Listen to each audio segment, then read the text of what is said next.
Toujours au chapitre économie, nous vous parlons fréquemment du Made in France, de ce savoir-faire qui crée des emplois et s'exporte. C'est le cas des artisans que vous allez découvrir. Ils sont selliers et ils travaillent pour les plus grands constructeurs automobiles. Certains s'exposent même en ce moment au Grand Salon automobile de Détroit, aux États-Unis. Reportage à Villers-Cotterêts, dans l'Aisne, de Pascal Boulanger et Sébastien Maloise. L'amour du détail, le goût du travail bien fait. Une matière noble, le cuir. À Villers-Cotterêts, dans l'Aisne, cette entreprise propose du sur-mesure pour les voitures anciennes ou les voitures modernes. Chaque véhicule est différent. Il y en a des plus compliqués, des plus simples. Il faut se remettre en question à chaque fois. On fait tout, du camping-car, de la voiture moderne, ancienne. Et c'est du Made in France.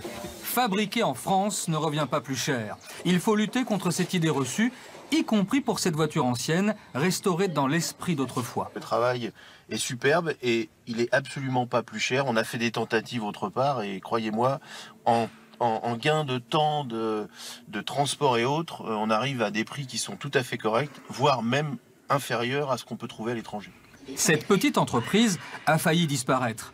Mais en 6 mois, elle est passée de 23 à 32 employés grâce à l'énergie d'une chef d'entreprise qui décrit son action comme un acte patriotique. Fondamentalement, c'est des métiers rares, ils appartiennent au patrimoine français et ils s'exportent. Si les entreprises aujourd'hui ne prennent pas en main le fait de financer concrètement cette transmission de savoir-faire, dans 10 ans à peine à compter de maintenant, un métier comme celui-ci, celui de la sellerie-garnissage, aura disparu.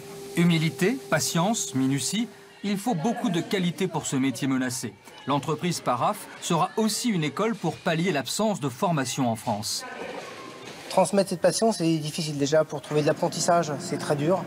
Il y a très peu d'écoles de sellerie, il doit y en avoir une sur Paris où il y a 3 personnes par an qui sortent. Il faudra une 50aine de personnes par an pour remplacer ceux qui partent. Paradoxe, les constructeurs français commandent des séries spéciales en Europe de l'Est.